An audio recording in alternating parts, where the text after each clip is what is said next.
산발랏은 우리가 성벽을 보수하고 있다는 것을 듣고 몹시 화를 내며 분을 참지 못했습니다. 그는 유다 사람들 비웃었습니다. 그가 자기 친구들과 사마리아 군대 장교들에게 말했습니다.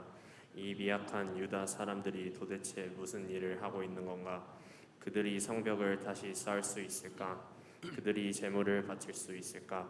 그들은 하루 만에 성벽을 다시 쌓을 수 있다고 생각하나 보다. 그러나 쓰레기요 잿더미에 지나지 않는 돌들을 다시 세울 수는 없을 것이다. 암몬 사람 도비아가 산발랏 곁에 있다가 말했습니다. 그들이 쌓고 있는 성벽은 여우 한 마리가 올라가더라도 무너지게 될 것입니다. 나 느헤미야가 기도드렸습니다. 우리의 하나님, 우리의 기도를 들어주십시오. 우리는 미움을 받고 있습니다. 산발락과 도비아가 하는 욕이 그들에게 되돌아가게 해 주십시오. 그들이 다른 나라로 잡혀가게 해 주십시오. 그들의 허물을 가리지 마십시오. 그들의 죄를 못 본 채 하지 마십시오. 그들은 성벽을 쌓고 있는 사람들 앞에서 하나님을 욕되게 했습니다. 우리는 성벽 쌓는 일을 계속하여 절반쯤 쌓았습니다. 백성들은 힘 닿는 데까지 열심히 일했습니다. 그러나 산발락과 도비아와 아라비아 사람들과 암몬 사람들과 아숫 사람들은 예루살렘 성벽을 보수하는 일이 계속되고 성벽의 틈새도 메워지고 있다는 말을 듣자 화를 냈습니다. 그들은 예루살렘에 해를 끼칠 공리를 했습니다. 예루살렘에 와서 싸움을 걸고 혼란에 빠뜨릴 계획을 세운 것입니다. 그래서 우리는 하나님께 기도드렸습니다. 또한 경비병을 세워 밤낮으로 지키게 했습니다. 그때 유다 백성이 이렇게 말했습니다. 일꾼들이 지쳐가고 있다. 온통 먼지와 흙더미뿐이다. 우린 이제 성벽 쌓는 일에 지쳤다. 더구나 우리의 원수들은 이렇게 말했습니다. 우리는 아무도 모르게 유다 사람들을 죽여버리고 그들이 하던 일을 그만두게 할 것이다. 원수들 가까이에 사는 유다 사람들이 와서 적들이 우리를 공격하려고 호시탐탐 기회를 노리고 있습니다 하고 10번이나 일러 주었습니다. 그래서 나는 집안별로 몇 사람을 뽑아 성벽 뒤 가장 낮은 곳에 빈터에 두었습니다. 그들은 칼과 창과 활을 가지고 그 자리를 지켰습니다. 그런 뒤에 나는 둘레를 살펴보고 자리에서 일어나 귀족과 관리와 백성들에게 말했습니다. 그들을 두려워하지 마십시오. 주를 기억하십시오. 주는 두렵고 위대하신 분입니다. 여러분의 형제와 자녀와 가정을 위해 싸우십시오. 원수들은 자기들의 계획이 탄로났다는 것을 알게 되었습니다. 하나님께서 그들의 계획을 헛되게 하셨습니다. 그래서 우리 모두는 다시 성벽 쌓는 일을 시작했습니다. 사람마다 자기 일터로 돌아갔습니다. 그날부터 내 종들 가운데 절반은 성벽 쌓는 일을 하고 나머지 절반은 창과 방패와 활과 갑옷으로 무장했습니다. 그리고 관리들을 성벽을 쌓는 유다 백성 뒤에 섰습니다. 짐을 나르는 사람은 한 손으로 짐을 나르고 다른 한 손으로는 무기를 들었습니다. 성벽 쌓는 사람도 허리에 칼을 차고 일했습니다. 나팔을 부는 사람은 내 곁에 있었습니다. 나는 귀족과 관리와 백성들에게 말했습니다. 이 일은 매우 방대하오. 게다가 우리는 성벽을 따라 넓게 퍼져서 서로 떨어진 채 일하고 있어. 그러니 여러분은 어디에서든지 나팔 소리가 나거든 그 곳으로 모이시오. 우리의 하나님께서 우리를 위해 싸워 주실 것이오. 그렇게 우리는 일을 계속했습니다. 절반은 창을 들고 일했습니다. 우리는 해가 뜰 때부터 별이 보일 때까지 일했습니다. 그때 내가 또 백성에게 말했습니다. 밤에는 누구나 자기 부하와 함께 예루살렘 안으로 들어와 묵으면서 보초를 서고 낮에는 일을 하시오. 함께 있죠. 나와 형제들과 종들과 나를 따라다니는 경호병들은 그 누구도 자기 옷을 벗지 않았습니다. 물을 기르러 갈 때조차도 무기를 가지고 다녔습니다. 아멘. 우리가 이제 몇 주 계속해서 지금 느헤미야 시리즈를 보고 있는데요. 느헤미야를 보고 있습니다. 삶의 틀 바꾸기 전체적인 주제는 우리의 삶을 어떻게 바꿔 나갈 것인가.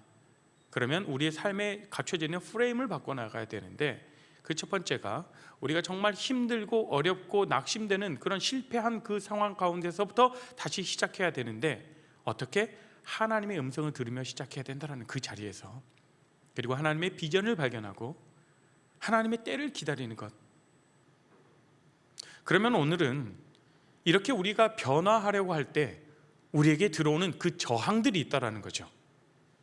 변화하려고 할 때 우리는 변화하지 못하게 우리 안에 내면에서나 또 외적인 그런 저항들, 그런 것들을 어떻게 우리가 싸워나가며 이겨나갈 것인가. 대해서 오늘 말씀을 통해서 오늘 함께 묵상해 보길 원합니다. 여러분, 요즘에 휘발유 가격이 굉장히 많이 올랐는데 조금 내리긴 했죠. 굉장히 많이 올랐어요. 깜짝 놀랐습니다. 뭐 이제 배달하시는 분들 같은 경우는 주유비가 거의 1.78배 정도 올랐다고 해요. 거의 약 2배 정도의 주유비가 들은다고 하죠. 그만큼 많이 이렇게 기름값이 올랐어요. 근데 예전에, 정말 예전에 거의 이 부장집사님은 아실 텐데 옛날에 가짜 휘발유가 한참 유행을 했습니다. 세녹스라는. 그래서 이제 은밀하게 되게 거래를 뒤에서 이렇게 만나서 그 기름을 받으려고 하고 좀 쌌거든요. 가짜 휘발유를 막 이렇게 만들었던 거예요. 근데 여러분, 가짜 휘발유를 만들 때 가장 많이 들어가는 것이 무엇인지 아십니까? 가짜 휘발유를 만들 때 바로 휘발유입니다. 가짜 휘발유를 만드는데 가장 많이 들어가는 게 휘발유라니 참 어불성설 같은 말이죠. 그런데 단 몇 퍼센트의 불순물이 제품 자체를 가짜로 만들어버리는 거예요. 이렇게 만든 휘발유는 진짜와 가짜를 구별하기가 어렵죠. 우리가 눈으로 봐서는 알지 못합니다. 어떤 성분 테스트하는 그 기계에 걸러야만 알 수 있는 것이죠. 이처럼 진품이 되지 못하게 하는 가장 좋은 방법은 무엇이냐면 통째로 바꿔치기 하는 것이 아니라 엉뚱한 것을 섞는 거예요. 이스라엘이 바벨론에게 멸망당하고 모든 백성이 포로로 잡혀간 뒤에 예전부터 예루살렘에 살았던 그 가나안 이방 그 부족들이 그곳에 터를 잡아 살아왔어요. 그러던 어느 날 이스라엘 백성이 성벽 재건의 비전을 되찾았다라는 그런 소식을 듣게 됩니다. 그들은 크게 그 소식을 듣고 크게 근심하게 되죠. 어떻게든 이스라엘의 회복을 막고 성벽 재건을 방해하기 위해서 아주 팔을 걷어붙이고 나서게 됩니다. 오늘 등장하는 산발랏은 그에게 붙어 사는 어떤 그 도비아와 뜻이 통하는 게셈이라는 사람들과 함께 이스라엘 백성의 아픈 기억을 끄집어내기 시작해요. 이렇게 방해를 하는데 방해하는 방법이 아주 굉장히 치밀해요. 굉장히 지능적으로 방해하기 시작합니다. 아픈 기억을 끄집어냅니다. 야, 너네 지금 왕을 배반하려고 해? 아니 예전에도 그러더니 또 병이 도진 거냐? 아니 이 성벽 공사는 누가 봐도 명백한 반역행위야. 알아? 뒤는 어떻게 감당하려고 그러냐? 이런 식으로 보여요. 식민지 백성의 가장 큰 두려움은 무엇이냐면 지배국에게 미움을 사는 게 가장 큰 두려움입니다. 어떤 불이익이 돌아올지 모르기 때문에 그런 것이죠.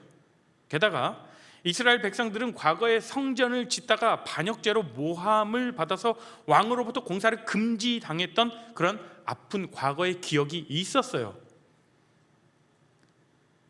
사실 그 어떤 근거도 없는 일방적인 음해 공작이었지만 이미 한번 그렇게 실패한 기억을 갖고 있는 이스라엘 백성들에게는 이런 모든 기대와 의욕을 끊는 그런 치명적인 공격이 될 수도 있었다는 것이에요.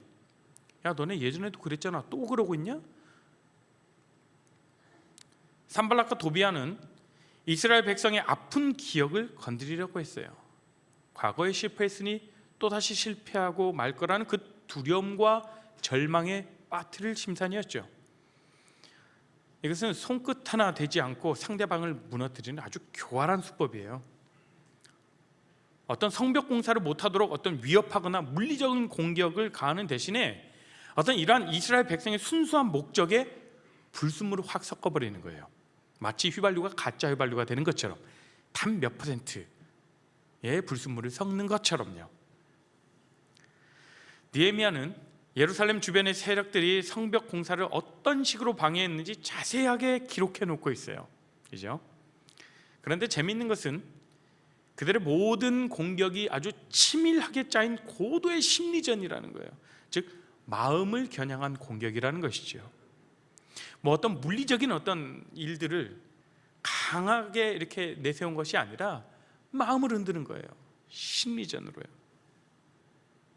우리는 이스라엘 백성의 예루살렘 이 성벽 재건 과정을 통해서 하나님의 꿈과 하나님과 우리가 함께 꾸는 그 꿈을 회복하는 길을 지금 계속해서 살펴보고 있어요. 어떻게 다시 세워지는 것인가? 그것은 주님이 다시 오는 그날까지 하나님의 은혜 안에서 그분의 백성다운 삶을 살아가는 것이죠. 그러기 위해서는 우리의 삶을 변화시킬 새로운 틀, 새로운 프레임, 즉 성벽이 필요한 겁니다. 그런 의미에서 신앙생활은 개인이든 공동체이든 보이지 않는 영적인 성을 쌓아가는 그런 과정인 것이죠. 사탄은 성벽이 완성된 후에 그분의 백성이 그분의 언약을 누리며 살게 되는 것을 굉장히 두려워해요. 그렇게 되면 그의 점령지가 점점 줄어들게 되죠. 그래서 사탄은 자신의 영향력이 약해지는 것을 막기 위해서 새로운 비전을 갖고 다시 시작하는 사람들을 공격합니다. 그리고 우리 가운데도 동일해요. 우리가 은혜가 넘치는 곳에 그 옆으로는 사단의 역사도 들끓습니다. 그러니까 우리가 어떤 시험거리가 오는데 할 때 다른 면으로 한번 살펴보십시오. 나에게 어떤 은혜가 지금 임하려고 하는 것인가, 이걸 반드시 붙잡고 가셔야 돼요. 사단의 일이에요. 사단의 일. 우리가 은혜 받지 못하도록, 우리가 다시금 하나님의 회복, 하나님의 비전을, 그리고 우리가 다시 한번 내면의 회복과 성장을 이뤄가지 못하도록, 성숙의 여정을 걸어가지 못하도록 끊임없이 우리를 잡아 끌어내리려고 합니다.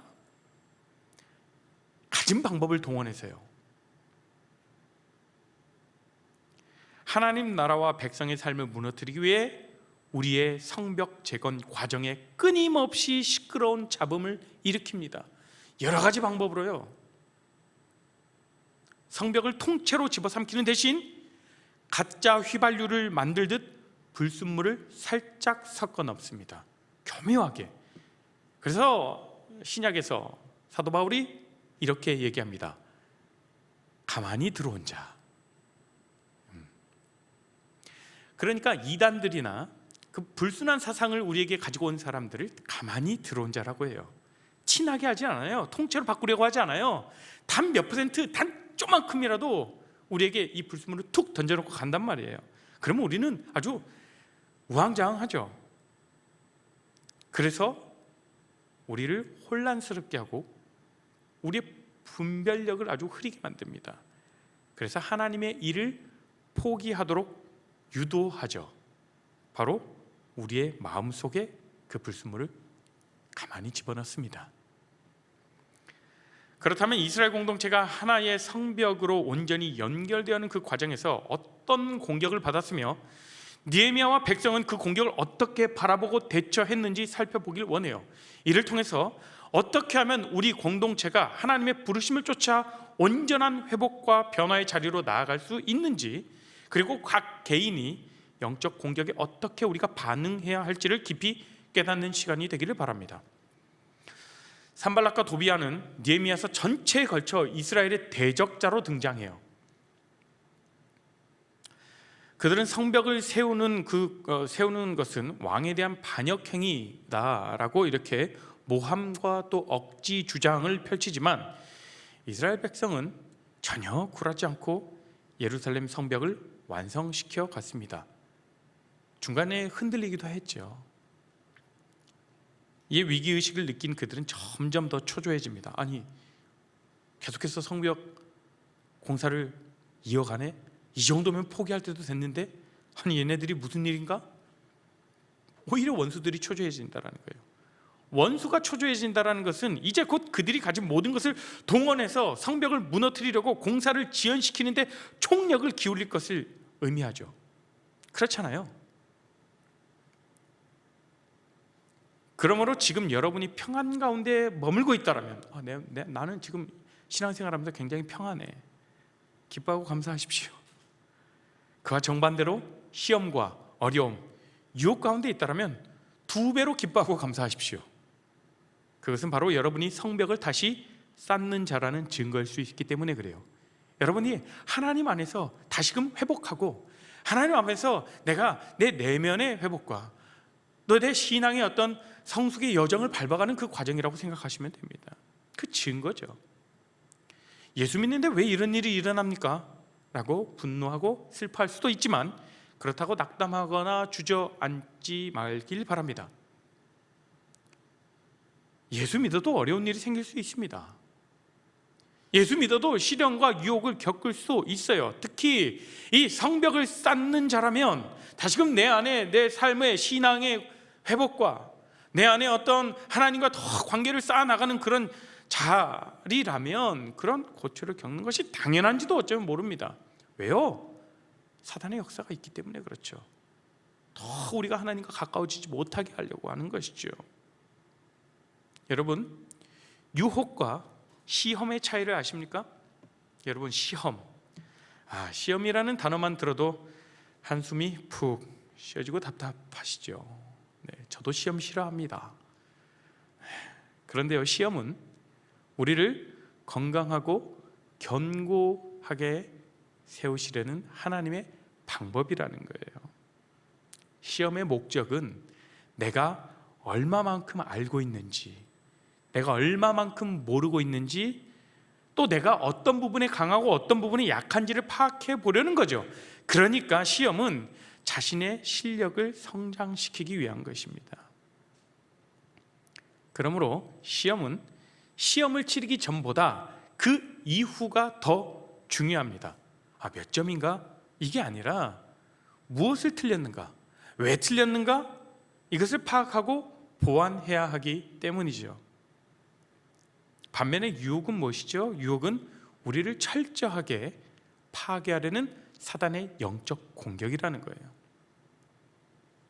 온갖 감언이설로 사람의 마음을 사로잡아 하나님이 쓰실 수 없도록 망가뜨리려는 그 계략이 바로 유혹이라는 것이죠. 하지만 유혹이든 시험이든 모두 하나님의 허락 아래 일어납니다. 사탄이 우리를 유혹하는 것도 하나님이 허락하셔야 해요. 하나님의 주권이라는 것이죠.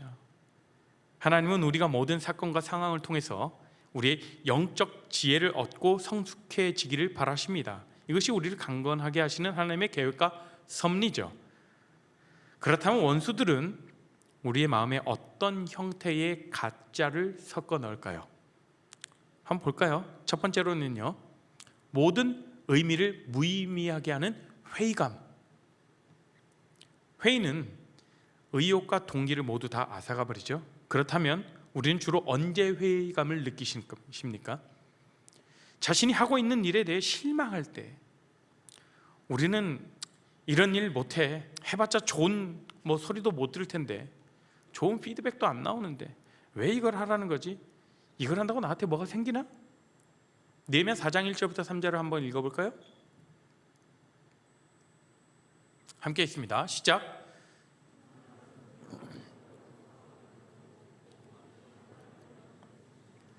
그는 유다 사람들을 비웃었습니다. 그가 자기 친구들과 사마리아 군대 장교들에게 말했습니다. 이 미약한 유다 사람들이 도대체 무슨 일을 하고 있는 건가? 그들이 성벽을 다시 쌓을 수 있을까? 그들이 제물을 바칠 수 있을까? 그들은 하루 만에 성벽을 다시 쌓을 수 있다고 생각하나 보다. 그러나 쓰레기요, 잿더미에 지나지 않는 돌들을 다시 세울 수는 없을 것이다. 암몬 사람 도비아가 산발락 곁에 있다가 말했습니다. 그들이 쌓고 있는 성벽은 여우 한 마리가 올라가더라도 무너지게 될 것입니다. 산발락과 도비아는 이스라엘 백성들에게 조롱과 멸시와 비난을 아주 퍼부었습니다. 그런데 이스라엘 백성들은 그들과는 아무 상관도 없는 자들이 내뱉은 그 무시해버리면 그만인 말에 괜히 신경 쓰이는 거예요. 신경 안 쓰려고 해도 흔들리고 인정하게 돼버려요. 4장 10절이죠. 4장 10절에 이렇게 나옵니다. 시작. 그때 유다 백성이 이렇게 말했습니다. 일꾼들이 지쳐가고 있다. 온통 먼지와 흙더미뿐이다. 우린 이제 성벽 쌓는 일에 지쳤다. 마음과 뜻을 모아 힘껏 성벽을 쌓던 그 사람들이 이제는 의미를 잃고 굉장히 무의미해지는 거예요. 회의감을 느끼는 거예요. 아이고 헛짓했네. 그것 봐라. 처음부터 안 되는 일이었다니까. 이런 후회의 말들이 쏟아져 나오기 시작해요. 하나 둘씩 사역 현장에서 뒤로 물러나려고 합니다. 차마 떠날 수 없어 남아있는 사람도 있지만 그들 역시 마음은 이미 떠난 지 오래입니다. 모세를 따라 출애굽한 그 이스라엘 백성이 광야에서 가장 많이 보였던 반응이 바로 회의였어요. 회의감. 홍해 앞에 이르렀는데 애굽 군대가 바짝 뒤쫓아왔을 때, 애굽에서 가지고 나온 모든 그 식량이 다 떨어졌을 때, 식순환을 겪었을 때, 기골의 장대한 그런 가나안 거민들과 그들의 튼튼한 그 성벽 앞에 섰을 때 그들의 마음은 그들은 회의에 빠지지 않을 수 없었습니다. 이들은 애굽의 압제에서 벗어나 자유를 찾았음에도 불구하고 하나님이 약속하신 그 가나안 땅에 온 것을 삽시간에 아무것도 아닌 그런 일로 치부해버려요. 차라리 시도하지 않았으면 더 좋았을 일로 여긴 것이죠. 결국 출애굽 사건과 약속의 땅 가나안은 그들에게 실제로 일어나지 않은 일들이 되었죠. 출애굽 1세대들 중 여호수아 갈렙 외에는 그 누구도 약속의 땅을 밟지 못했으니까요. 그러면 원수들이 우리 마음 가운데 또 가짜, 어떤 형태의 가짜를 보라는지 두 번째를 한번 볼까요? 두 번째는 우리의 눈을 가리는 두려움이라는 거예요. 느헤미야 4장부터 7장 읽어봅시다. 시작. 그러나 산발락과 도비아와 아라비아 사람들과 암몬 사람들과 아솥 사람들은 예루살렘 성벽을 보수한 일이 계속되고 성벽의 틈새도 메워지고 있다는 말을 듣자 화를 냈습니다. 그들은 예루살렘에 해를 끼칠 궁리를 했습니다. 예루살렘에 와서 싸움을 걸고 혼란에 빠뜨릴 계획을 세운 것입니다. 이 산발락과 도비아가 자랑하는 주 무기는 뭐냐면 이 입으로 하는 거예요. 주로 협박. 그들은 두려움과 불안을 조장해서 이스라엘 백성의 공사를 방해하려 했습니다. 야, 너네 정말 우리 말 안 들을 거야? 야, 우리 맘만 먹으면 너네 언제든지 무너뜨릴 수 있다고.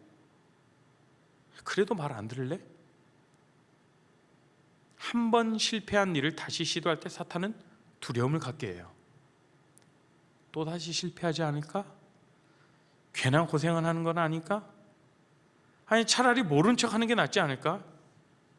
애초에 우리가 할 수 없는 일이 아니었는지도 몰라. 이렇게 두려움이 주는 가장 커다란 문제는 눈이 가려진다라는 거예요. 눈이 가려지면 부르심과 소망을 볼 수 없게 됩니다. 그리고 하나님의 크신 그 능력도 볼 수 없게 만들죠. 그렇게 되면 하나님이 지금까지 자신의 삶에 행하신 일을 전혀 기억하지 못하게 됩니다. 그러니까 블랙아웃 현상이 일어나게 되는 거죠. 문제가 점점 부각되어서 우리 마음 가운데 조바심을 갖게 만들어요. 큰일 났다. 이제 어떻게 하면 하나? 이런 마음의 혼란에 빠지고 마는 것이죠. 이스라엘 백성의 경우 다시는 돌아오지 못할 줄 알았던 그 예루살렘에 그들을 보내시고 성전 공사라는 대역사를 이루게 하셨던 그 하나님을 전혀 기억하지 못하게 하는 거예요. 완전히 새카맣게 잊어버렸어요. 지금까지 인도하셨고 지금까지 역사하셨던 그 하나님을요. 두려움은 하나님의 약속을 붙잡지 못하게 하고 성도에게 허락된 신앙의 유산을 전혀 누리지 못하게 합니다. 예를 들면 하나님의 우리에게 주신 그 전신갑주, 하나님께서 우리에게 주신 전신갑주가 있죠. 무엇이죠? 진리의 허리띠, 의의 심경, 평안의 복음의 신, 또 믿음의 방패, 구원의 투구, 성령의 검. 외우세요. 전혀 이것이 작동하지 않는다라는 거예요. 이미 우리에게 무기를 주셨어요. 무기가 있는데 써먹을 수가 없는 거예요. 원수가 두렵게 하는 그 대상은 저마다 다를 수가 있어요. 하지만 두려움에 빠진 삶의 증상은 대부분 비슷합니다. 두려워지기 시작하면 하나님을 한 번도 겪어보지 않은 사람처럼 자신을 돌봐주는 존재가 전혀 없는 것처럼 그렇게 행동해버려요. 머리로는 하나님의 주신 그 약속을 기억하지만 그 크고 놀라운 능력을 기대하지 못하는 거예요. 자신의 가치와 가능성도 제대로 발산하지 못합니다. 자신을 통해 하나님이 자기가 속해 있는 곳에, 여러분 학교이든 직장이든 가정이든 여러분이 속해 있는 우리 셀이든 공동체든 그 가운데 능력을 베푸시리라 기대해야 마땅한데 그게 생각대로 안 되는 거예요.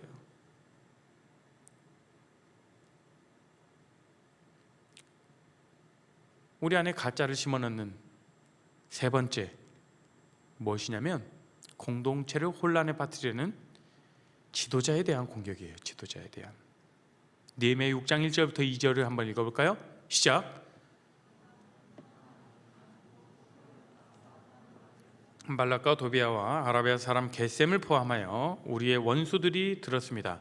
하지만 그때까지도 문짝은 달지 못한 상태였습니다. 산발락과 게셈이 나에게 전가를 보냈습니다. 느헤미야여, 오노 평화의 한 마을에서 만납시다. 그러나 그들은 나를 해칠 계획을 꾸미고 있었습니다.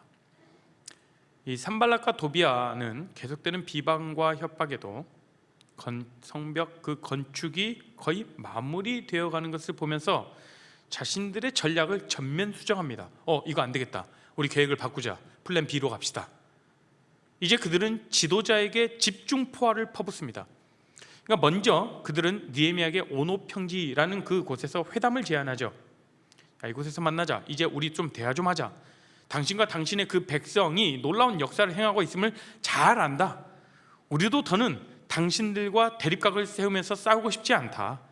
그러니까 더는 서로 분쟁하지 않도록 같이 한번 이곳에서 나와서 같이 한번 의논해보자.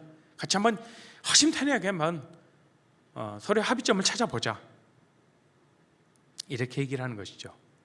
여러분, 사람이라면 누구나 인정받고 또 사랑받고 싶은 그 욕구가 있죠. 그렇기 때문에 누군가가 자신을 알아주고 인정해주면 의외로 쉽게 마음을 열어요. 여러분들 그러지 않으세요? 되게 힘든 거, 되게 어려운 일도 칭찬해주고 인정해주면 조금이나마 한번 해볼까. 특히 산발락과 도비아처럼 자신을 못살게 아주 굴던 사람이 태도를 180도 바꿔가지고 대화를 청해온다면, 야, 얘가 갑자기 왜 이러지? 더욱 넘어가기 쉽죠. 의자들이 이렇게 많이 변했네. 이제야 우리를 인정하는 건가? 한번 만나볼까? 이런 마음이 들기 쉽다라는 거죠. 그러나 느헤미야는요, 그들의 시커먼 속내를 다 간파했어요. 진정으로 화해와 연합을 청하는 것이 아니라 그를 회유해서 현실과 타협하려는 그 얕은 꾀에 불과하다는 것을 알아챕니다. 그리고 그들의 제안을 무시해버리죠. 거절합니다. 그러자 곧 그들의 불순한 의도가 드러납니다. 회유가 먹히지 않자 또 다른 방법을 바꾸죠. 이것도 안 먹혔어? 자, 준비한 플랜 C. 야, 이렇게 들어가자. 지도자 한 사람을 집중 공략하여 아주 이 사람은 어떻게 만드냐면 역적으로 몰아가려는 아주 중상모략을 펼치는 것입니다. 느헤미야, 당신은 지금 아닥사스다 왕을 배신하고 지금 스스로 왕이 되려는 것 아니요? 당신을 도와준 왕의 은혜를 원수로 갚을 셈이요? 당신이 지금 하고 있는 모든 일이 왕에게 어떻게 보일 것 같소? 이거 완전 반역행위 아닙니까? 이렇게 느헤미야를 역적으로 몰아가려는 이 모습들이 느헤미야 6장에 쭉 언급됩니다. 산발락은 이렇게 민감한 내용을 담은 편지를 의도적으로 봉하지 않은 채 느헤미야에게 보냈어요. 6장 5절을 개역개정으로 보면 봉하지 않은 편지라고 얘기합니다. 그러니까 편지를 보낼 때 보통 인을 치거나 이렇게 붙여서 보내죠. 누가 보지 못하도록. 그런데 의도적으로 그 편지 봉투를 닫지 않았던 거예요. 이것이 무엇을 의미하겠습니까? 그 편지 전달자들이 모두 그 내용을 읽어볼 수 있게 했다라는 거예요. 그 편지 얼마나 궁금하겠어요. 즉 산발락은 이스라엘 백성 사이에 그 소문을 퍼뜨릴 계략이었던 거예요. 우리의 지도자 느헤미야가 반역 혐의를 받고 있다. 이거 큰일 났다. 우리가 하고 있는 일, 괜히 우리 지도자가 지금 우리가 하고 있는 일 때문에 반역으로 몰리고 반역자로 몰리고 역적으로 몰려가지고 큰일을 당할 수 있다. 이거 목숨이 위태위태한 일일 수도 있다. 우리 이거 지금 여기서 멈춰야 된다. 나는 그런 생각하지 않겠습니까? 이처럼 산발락은 굉장히 교활한 자였어요. 우리는 대부분 다른 사람에 관한 부정적인 이야기와 소문에 민감한 존재예요. 그렇죠? 얼마나 그런 소문들과 다른 사람들의 이야기가 재미있어요. 네. 특히 그것이 자신의 리더와 관련된 이야기라면 더 귀를 기울이죠. 그래서 사단은 끊임없이 리더를 공격하여 공동체를 혼란에 빠뜨리려고 합니다. 그 사단의 계략을 한번 보십시오. 그래서 여러분들, 우리 리더들, 그리고 저와 또 우리 임원들, 또 우리 집사님, 전우사님을 위해서 많이 기도해 주십시오. 흔들리지 않을 수 있도록. 네. 마지막으로 한번 볼까요? 어떤 가짜를 섞고 있는지. 네 번째, 공동체를 분열시키는 아주 이거 이간질. 이거 아주 뿌리를 뽑아버려야 돼요. 네. 제가 이제 주로 이제 우리 청년들에게 이 설교 시간에는 이게 좀 맞지는 않지만 이렇게 너 그런 행동하면 내가 빠따 쳐버린다 그런 얘기를 많이 하는데, 그러나 지금까지 한 번도 친 적은 없습니다.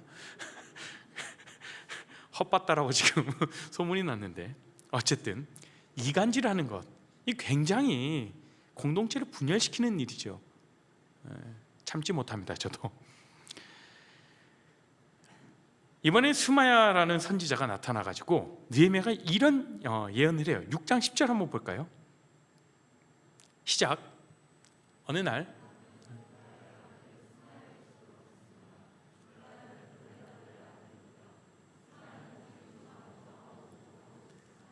스마야가 말했습니다. 느헤미야여, 하나님의 성전에서 만납시다. 성전 안으로 들어가 문을 닫고 잠가버립시다. 밤이 되면 사람들이 당신을 죽이려 올 것입니다. 스마야는 아주 섬뜩한 예언을 말하고 나서 느헤미야에게 한 가지 제안을 하죠. 산발락과 도비아가 자객을 보내서 당신을 죽이려 합니다. 그러니까 당신이 죽으면 우리 민족이 지금까지 열심히 해온 이 성벽 공사가 전체가 전부 다 수포로 돌아가지 않겠습니까? 더 하나님께 아무런 영광을 돌릴 수 없게 됩니다. 그러니까 당신은 꼭 살아야 돼요. 그래, 나와 함께 성전에 숨어 지냅시다. 이런 스마야 제안에 느헤미야는 흔들렸을까요? 아니요, 단번에 거절했습니다. 명색이 지도자라는 사람이 자기 한 목숨 구하겠다고 숨을 수 있겠습니까? 더군다나 성전에 머무를 수 있는 사람은 오직 제사장뿐인데 말이죠. 하나님의 율법에 따르면 느헤미야는 성전에 숨어 있을 자격이 없어요. 성전에 머무를 수 있는 자격이 없는 거예요. 죽을 것이 두려워서 성전에 숨는다라면 이것을 알면 백성들은 무엇이라 얘기하겠습니까? 즉시 느헤미야를 질타하고 신성모독의 죄를 물을 것입니다. 그럼에도 왜 선지자는 하나님의 말씀과 이 대치되는 예언을 했을까요? 스마야 예언자, 선지자, 이 스마야 선지자의 예언은 하나님에게서 온 것이 아니에요. 산발락과 도비아에게 돈으로 매수되어서 거짓 예언을 전했던 것이죠. 그들은 이스라엘 민족이 율법 준수를 생명처럼 여긴다는 사실을 이용해가지고 지도자와 백성 사이를 이간질하고 분열시키려고 느헤미야를 속였어요. 굉장히 교묘하죠. 사단은요, 뻔히 드러나는 것으로 이렇게 우리를 흔들리지 않습니다. 우리가 예측 가능한 것들로 우리를 흔들리지 않는다는 거예요. 굉장히 교묘하게 우리를 속이죠. 이처럼 거짓말은 우리의 관점을 왜곡합니다. 그리고 왜곡된 관점을 오해를 낳게 됩니다. 공동체 안에서 서로 싸우다 자멸하게 만들어요. 패를 갈라 다투는 사람들을 가만히 살펴보면 대부분 무모한 확신을 가지고 있어요. 자기 생각이 옳고 이렇게 하는 것이 맞다고 확신하죠. 교회를 살리기 위해서, 건강한 공동체를 위해서라는 그런 명목으로 헛된 사명감에 불타있는 사람도 많아요. 이렇게 원수는 우리의 변화와 회복을 끊임없이 방해하려고 합니다. 그리고 실제로 우리가 삶의 변화, 이 내면의 성장을 하려고 하면 수없이 많은 저항들이 내부적으로나 외부적으로나 생기게 됩니다. 그러면 우리가 원수의 공격을 분별하려면 어떻게 해야 할까요? 처음부터 단번에 무너지는 것들은 없죠. 대부분 보이지 않는 그 내부의 문제로 조금씩 힘을 잃어가다가 외부의 결정타 한 방으로 와르르 무너져 버려요. 그러니까 개인과 공동체도 마찬가지예요. 진짜 문제는 겉이 아니라 안에서 일어나는 거예요. 그러므로 내부에서 어떤 일이 일어나고 있는가, 어떤 일이 벌어지고 있는가, 내부로 어떤 것이 흘러 들어가고 있는가로 확인하고 살피는 것이 중요하죠. 6장 12절 한번 읽어볼까요? 느헤미야 6장 12절입니다. 시작. 깨달은즉 그는 하나님께서 보내신 바가 아니라 도비아와 산발렛에게 뇌물을 받고 내게 이런 예언을 함이라. 느헤미야는 결국 스마야 선지자가 뇌물을 받고 거짓 예언했음을 깨달았죠. 여기서 12절 말씀에 깨달은즉이라고 이렇게 언급되어 있습니다. 이 깨달은즉이라고 번역된 히브리어 나카르라고 하는 것은 어떤 사건이 대상을 하나님의 말씀에 비추어 살피는 것, 이것을 의미합니다. 느헤미야가 이 문제를 살폈던 기준은 자신에게 유익한지, 자신에게 어떤 상황적으로 합리적인지, 또한 다른 사람들의 생각은 어떤지가 아니었어요. 그는 오직 한 분, 하나님의 뜻을 기준 삼아 판단했습니다. 하나님의 말씀을 기준 삼아 판단했다는 것이죠. 심지어 선지자가 전한 메시지도 그 말씀의 근거에 판단했어요. 사실 당시 이스라엘 사회에서 선지자가 갖고 있던 그 권위는 굉장히 강력했어요. 선지자가 얘기하는 것은 그냥 다 받아들이는 것이죠. 선지자가 말했는데 조금이라도 어떤 의심이라든지 이렇게 다시 한번 생각해 본다는 것은 상상도 못한 일이었어요. 그럼에도 불구하고 느헤미야는 조사하고 살폈습니다. 바로 이것이 무엇이냐면 분별력입니다. 분별력. 이스라엘 백성이 수많은 시험과 공격 속에서도 성을 쌓는 일을 멈추거나 연기하지 않았던 비결이 바로 여기에 있습니다. 그들 가운데 분별하는 사람이 있었기 때문이죠. 누구요? 느헤미야. 이스라엘 백성은 이 느헤미야와 함께 분별하며 나아갔던 것이에요. 지금의 사건이 영적으로 어떻게 대처하고 나가야 할 것인가, 우리에게 교묘하게 섞는 그 가짜 단 몇 %, 그게 정말 우리가 분별해야 할 것인가, 받아들여야 될 것인지 내쳐내야 될 것인지 명확하게 분별할 수 있는 것이 있었다라는 그 분별력이 있었던 것이죠. 분별은 그 이스라엘 백성들이 열심히 쌓고 있는 그 성벽과도 같아요. 내 안에, 그리고 우리 안에 무엇이 들어가고 나가는지 살피면서 필요한 곳에 문을 달아 걸고 출입을 통제하는 것이기 때문에 그렇죠. 선하고 좋은 것은 들여보내고 또 악하고 부정한 것은 막아 서는 일이 바로 분별입니다. 성벽 제거는 단순히 돌담을 쌓는 것이 아니라 하나님의 뜻에 따라 분별하는 힘을 기르는 것이었죠. 그냥 자신들의 어떤 위치와 자신들의 어떤 권력, 그 세력을 쌓아가기 위해서 성벽을 쌓고 성전을 재건하고, 그게 아니었던 거예요. 그 과정을 통해서 하나님은 정확하게 알게 하셨던 거예요. 하나님의 뜻에 따라 분별하는 힘을 조금씩 길러나가게 했던 것입니다. 분별하는 힘을 기르는데 가장 중요하고 그리고 첫 번째 단계는 바로 무엇이냐면 하나님과의 관계를 올바로 하는 것입니다. 그것은 하나님이 어떤 분이신지 아는 것뿐만 아니라 하나님이 정말로 그런 분, 여러분, 하나님이 하나님 되심을 우리가 우리의 마음 가운데 새기고 고백하는 것은 정말로 하나님이 그런 분이시다 라는 이 고백이 내 고백이 되어야 돼요. 이것을 확신해야 됩니다. 우리가 교회 내에서 하나님의 일을 한다고 할 때, 어떤 중요한 결정을 내리고 선택해야 할 때 하나님의 뜻을 구하거나 하나님의 때를 기다리는 것을 못하는 경우를 종종 보게 됩니다. 우선 일 처리부터 하고 우리의 힘으로 할 수 있는 거 다 해보고 나서 그제서야 마지막 단계에서 기도하는 거죠. 왜요? 우리 마음의 조급함과 일이 잘 안 되면 어떻게 하지? 일단 일을 해결해야 되는데 다른 사람들의 시선이 있고 그런 불안함 때문에 더 그럴지도 몰라요. 하나님의 일이면 하나님께 기도로 시작하고 주님께서 우리에게 그때마다 지혜를 주실 텐데도 말이죠. 어쩜 그렇게 우리는 마음의 조급함이 있는지도 몰라요. 왜? 잘 해내야 된다라는 그런 마음이 있기 때문에 그렇죠. 다른 사람들의 시선을 우리가 신경 쓰기 때문에 그렇죠.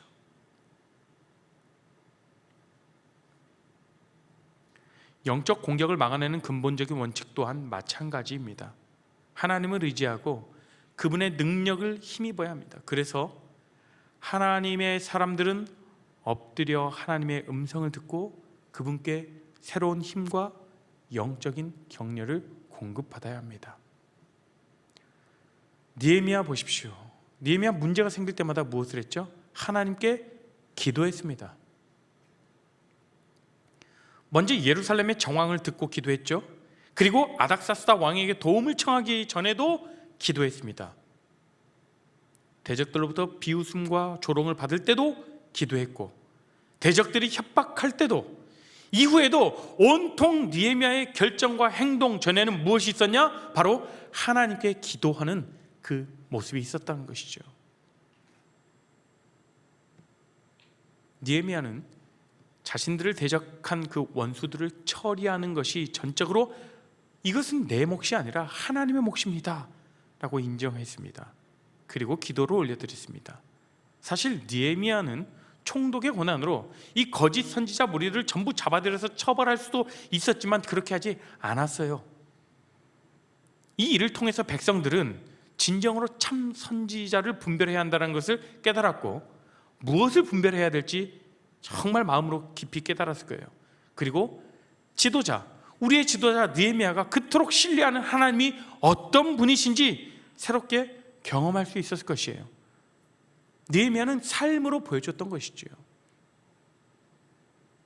그렇게 교묘하게 우리를 흔들려고 하는, 우리가 변화할 때 일어나는 그 저항들, 그것들을 받아들일 것, 그리고 받아들이지 않아야 될 것, 내쳐내야 될 것이 무엇인지 정확하게 분별할 수 있었던 힘은 바로 하나님과의 친밀한 관계 가운데서 나왔다라는 것이죠.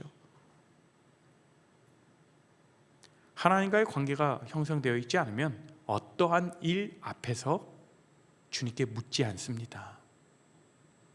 그러나 하나님과 친밀한 자들은요, 무엇을 하든 어디에 있든 하나님의 음성에 귀 기울입니다.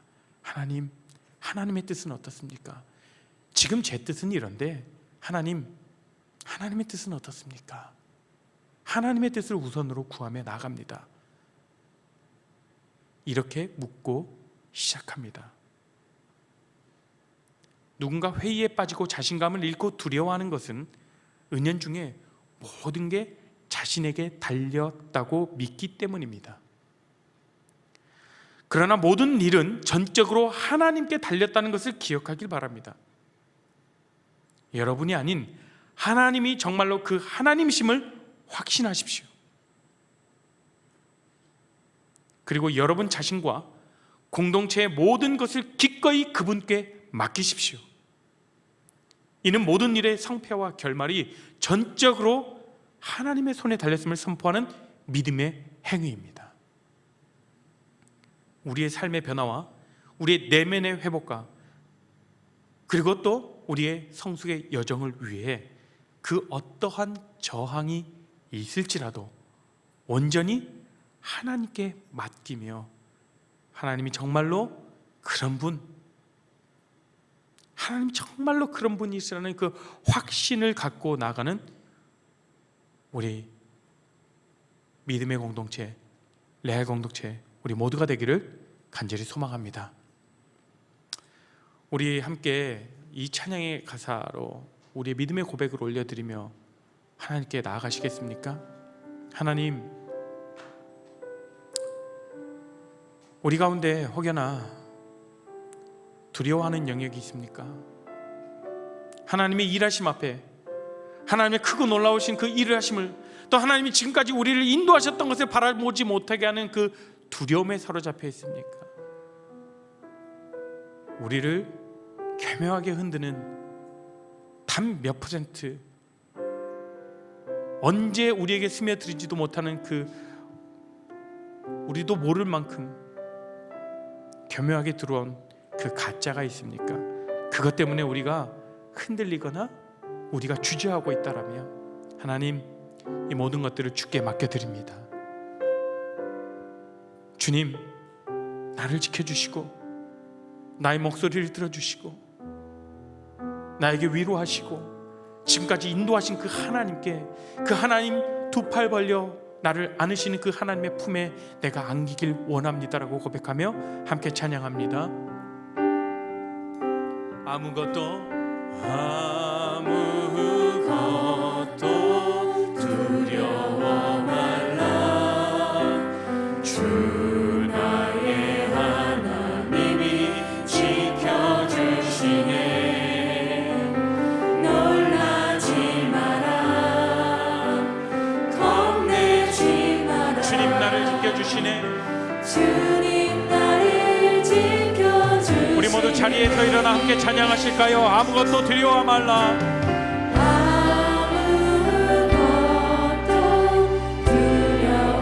주 나의 하나님이 지켜주시네. 주 나의 하나님이 지켜주시네. 놀라지 마라, 놀라지 마라, 겁내지 마라. 주님이 나를 지켜주십니다. 주님 나를 지켜주시네. 우리 가슴에 손을 얹고 찬양할까요? 내 마음이 힘에 겨워, 주님은 나를 지켜주십니다. 주님 나를 지켜주시네. 그 세상에 어떤 험한 풍파가 몰아쳐도, 세상에 험한 풍파 몰아칠 때도 주님은 나를 지켜주시고 나를 안아주십니다. 지켜주시네.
주님께 고백하며 나아갑시다. 하나님, 내가 정말 말로 못할 표현도 못할 그런 힘든 상황과 시련과 고난과 또 하나님 앞에 내가 어떠한 두려운 마음이 있을 때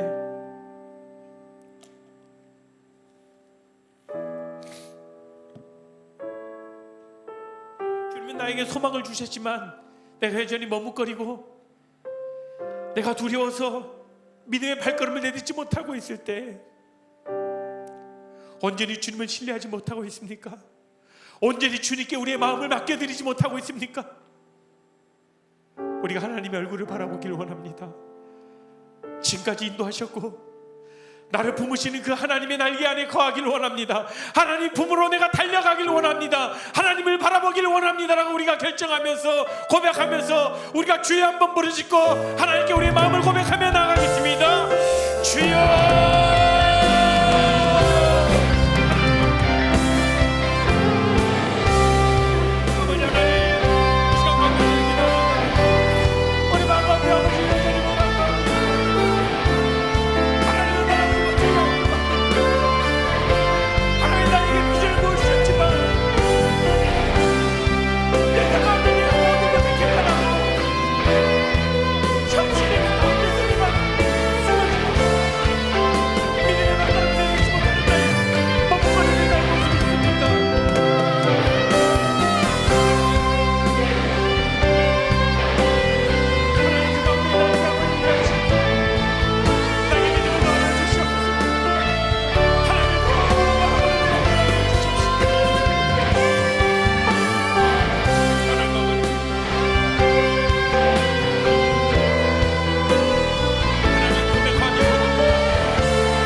우리가 다시 한번 기도했으면 좋겠습니다.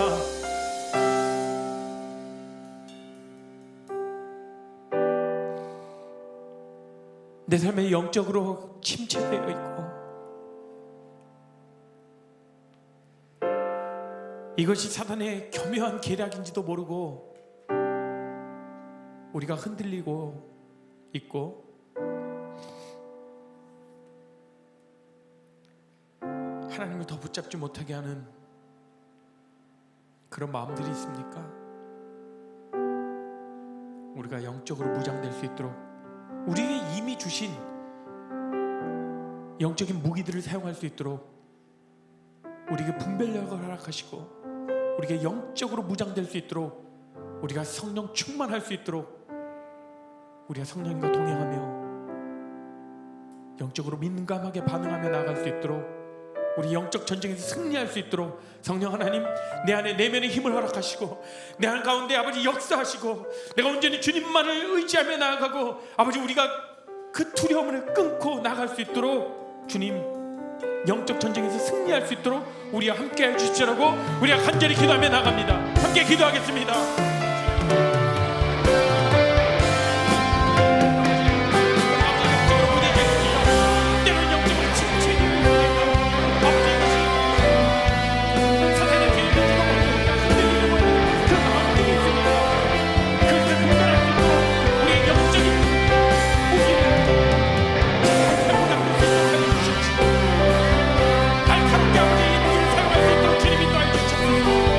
성령 하나님 내 안에 살아계셔서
선하게 인도하셨고 또 앞으로도 신실하게 우리 삶 가운데 우리를 하나님의 그 기쁘신 뜻에 따라 우리를 인도하실 그 하나님을 우리가 바라보며 나아갑니다.